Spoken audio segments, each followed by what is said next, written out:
Hello and welcome to Global Eye. On the show today, we focus on the global economic impact of coronavirus with the WHO spokesperson Tarek Yasarevich and Stephen Cochrane, Chief APAC Economist, Moody's Analytics. We also have an exclusive interview with Simon Birmingham, Australia's Minister for Trade, Tourism and Investment, coming up.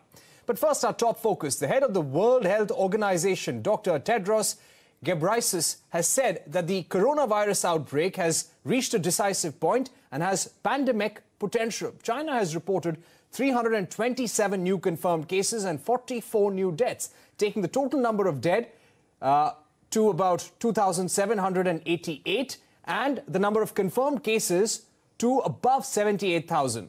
Globally, the epidemic has spread to over 50 countries. South Korea has reported 12 deaths and 1,261 infections. Italy has reported 17 deaths and 650 infections.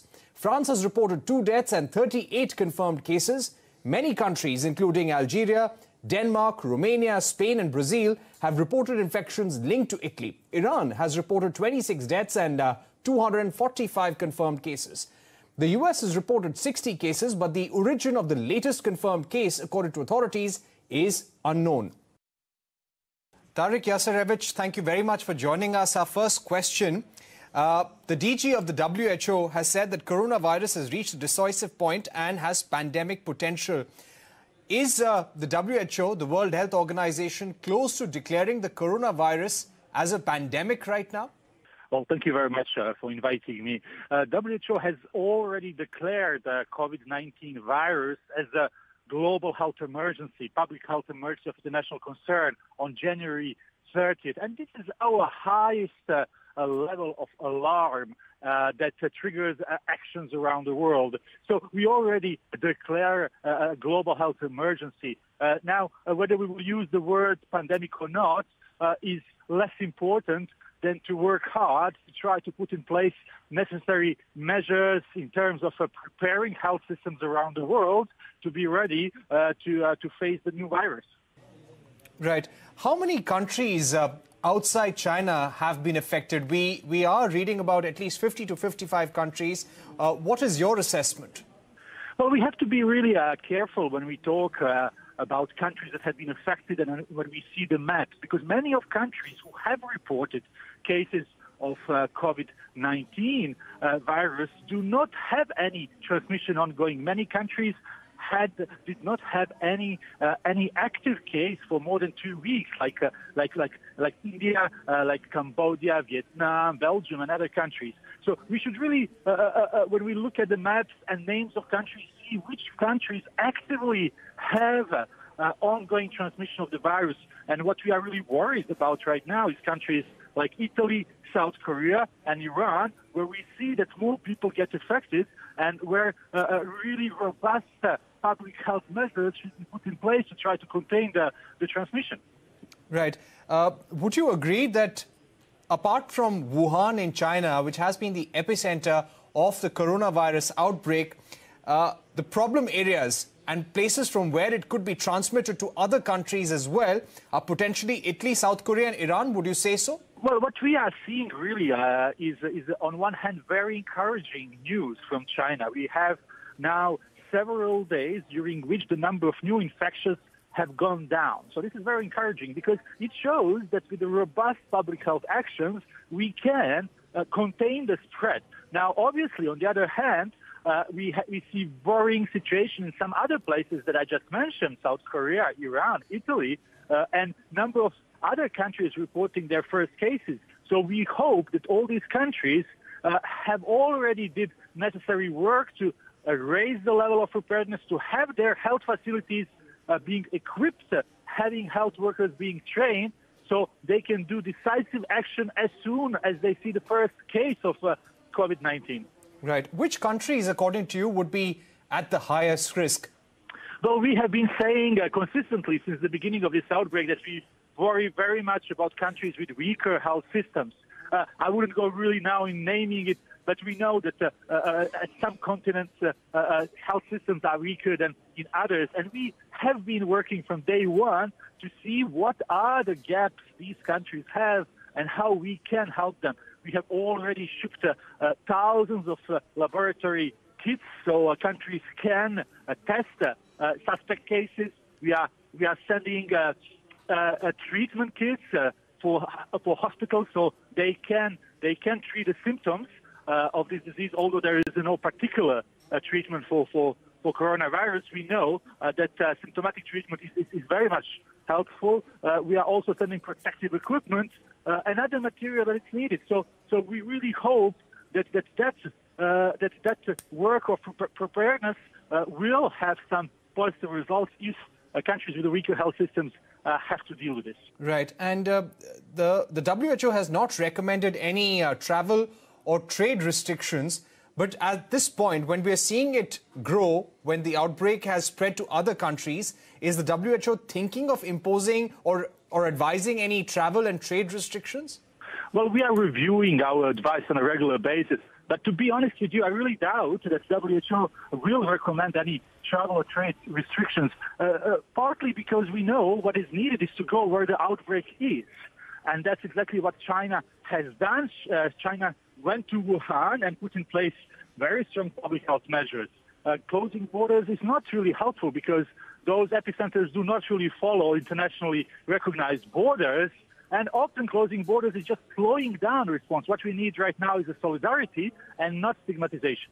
Our final question would be, by when do you think the coronavirus outbreak will come under control? This is a very difficult question to answer, and we prefer not to go into any predictions because simply we don't know where this outbreak will go. We have seen in the past with different diseases and different outbreaks that epidemiological curve can go up and down.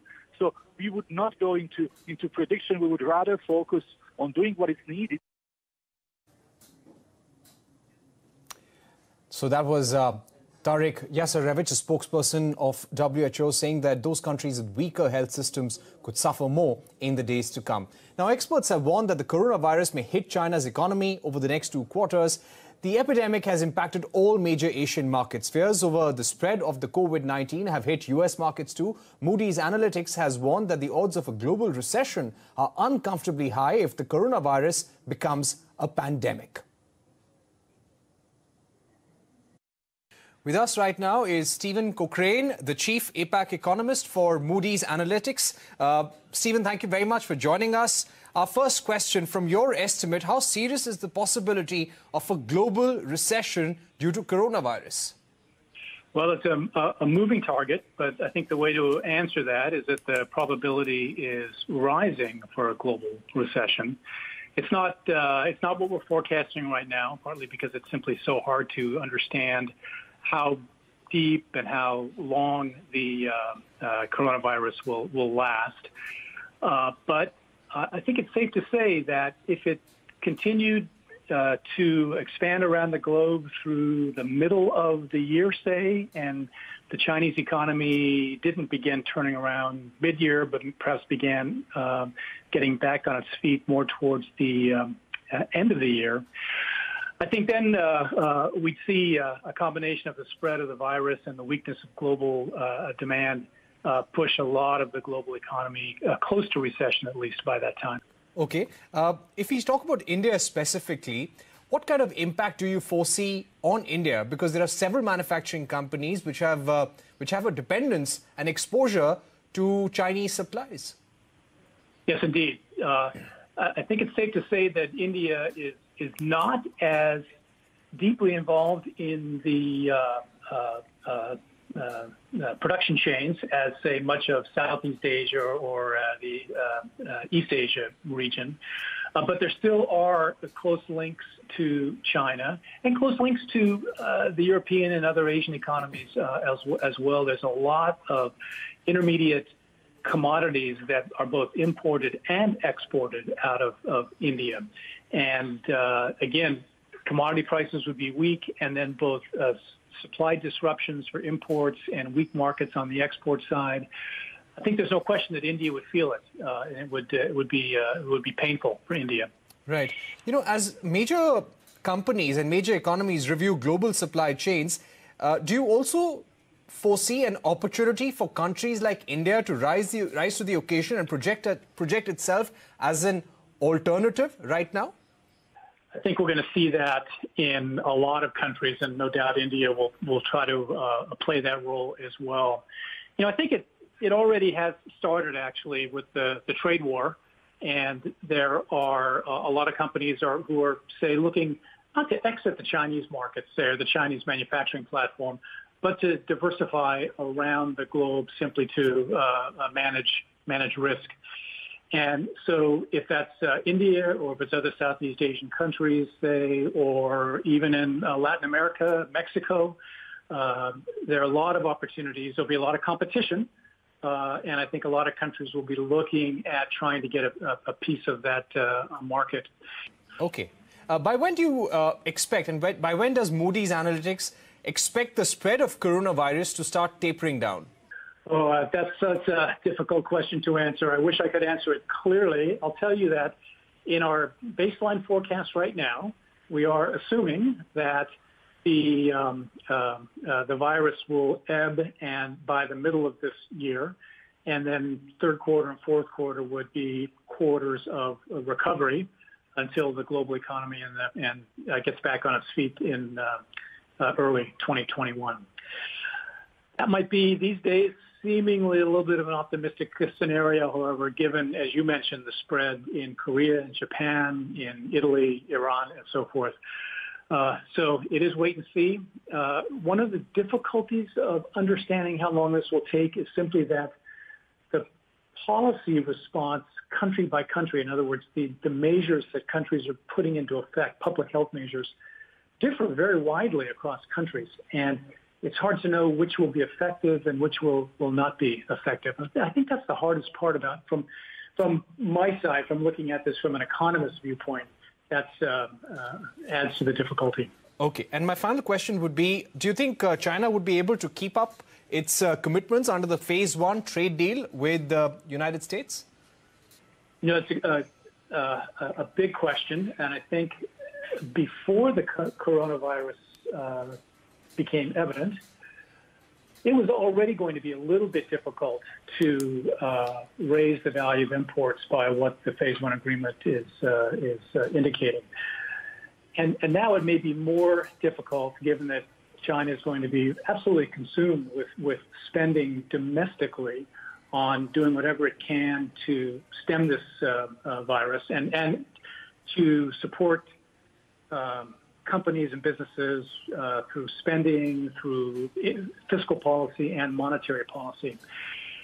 Given that the attention is going to be diverted really away from trade and from imports, my guess is that they will do their best, but it will be difficult.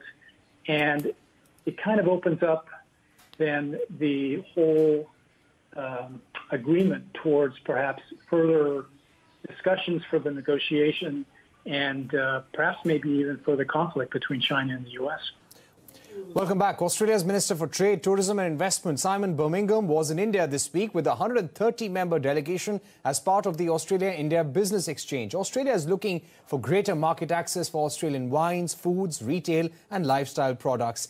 The Australian business delegation travelled to 6 Indian cities. Minister Birmingham held substantive talks with Commerce Minister Piyush Goyal about RCEP and an India-Australia FTA as well.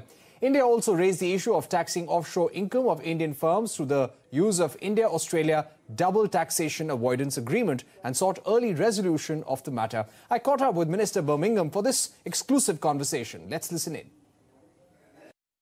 What was the primary focus of your meeting with Commerce Minister Piyush Goyal? With Minister Goyal, we had a really positive discussion about building on what is an Australia-India strategic relationship that is at an all-time high in many ways. The cooperation at all levels of defence and security, in terms of the regional environment and in terms of growing our economic cooperation is very, very strong.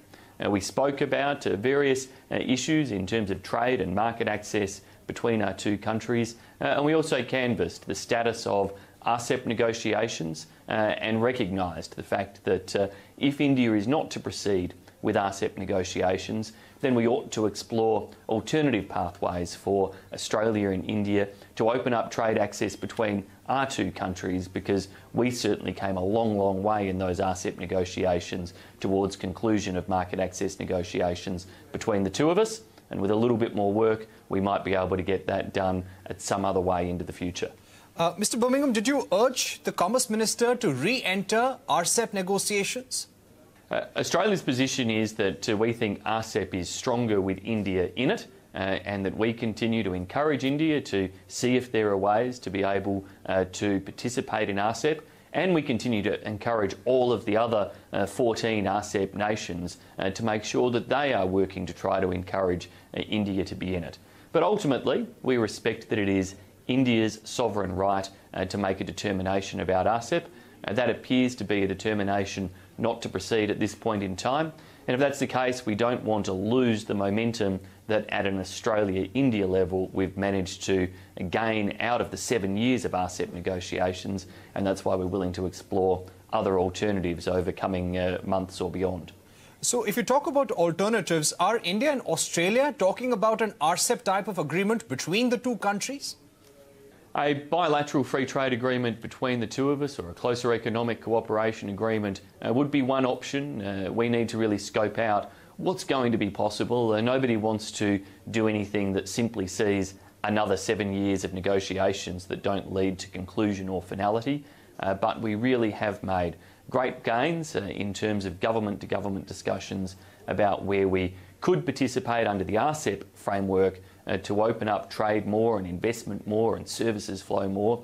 And that's really important because, you know, over the last 5 years, we've seen a doubling of two-way trade between Australia and India, a doubling of two-way investment flows. The business, the commercial enthusiasm to grow this relationship is real, and it is certainly helping to grow both of our economies, and that's what I'm certainly very determined to see continue into the future, and I think Minister Goyal is of similar mind. So are you hopeful of a bilateral trade agreement in the near future, in the coming months, or is this something that you're ruling out for the moment and you would like India and Australia to only work under the RCEP framework for the moment?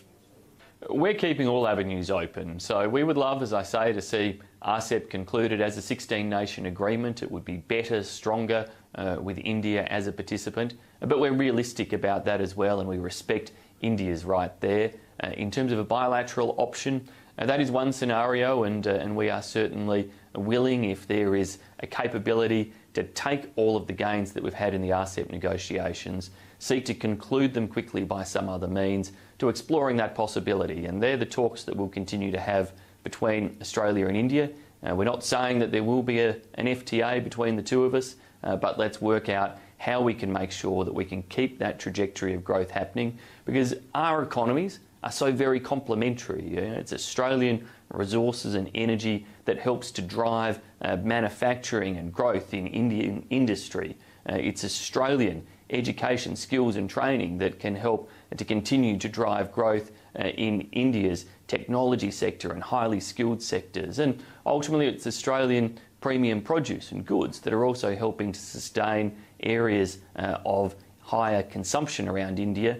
And what we also want to see is that continued growth in investment, where our investment in infrastructure, and particularly the $1 billion US investment that a major Australian superannuation fund has made in the National Infrastructure and Investment Fund of India, really does show that we can continue to grow those ties. What is the current status of the Comprehensive Economic Cooperation Agreement? Negotiations under the CECA approach were put on hold a number of years ago now, so that we could focus on the RCEP negotiations. Now, those RCEP negotiations between Australia and India have gotten far further than the CECA negotiations ever did. So if we are to do something in the future, then the logical starting point in terms of market access exchanges around goods and services trade between Australia and India is to build upon those RCEP negotiations, not to go back to where we were at CECA, which would be a big backward step. Okay. Which are the priority sectors where you would like greater access for Australian companies in India? It's important that any agreement we do, if there is to be one, is comprehensive. We want to see that in resources and energy, which is so important, not just in terms of coal fueling steel and energy facilities, but also in minerals such as lithium that is important to developing battery technologies for electric vehicles or the like. We want to see clear access in those areas and elimination of tariffs as much as possible. We want to see opportunities for education providers to have more flexibility so that it's not just about students travelling to Australia and studying there, but the opportunity to deliver online courses, more courses and more access for campuses in India, which can enable for a lower cost footprint of delivery and really help to drive greater skilling of India's future workforce needs. And of course in areas of agriculture, which we know are very sensitive, and we do also want to ensure that in that space we also see gains that can make it meaningful across the board. And beyond all of that, our services sectors and particularly the continued flow of tourism and travel traffic between Australia and India has also been a huge part of what we've done this week, and our determination is to make sure that we try to build and enhance air connectivity between Australia and India so that the around 400,000 visitors travelling in each direction continues to grow into the future too. Mr. Birmingham, environment groups have been protesting against the Carmichael mine owned by the Adani Group. Is that project on track? That project now has secured most of its environmental approvals and has actually commenced first stage operations. My expectation is that it will continue, and as long as it meets the commitments that it has made in terms of environmental undertakings and other standards, then there should be no impediments to it tracking as the company's outlined. But from here on in, it really is a matter for the company in terms of its development, with government having worked through all of those regulatory matters. The Australian Trade Investment Commission is getting into an agreement with Amazon India. To what extent will that open up the Indian market to Australian goods?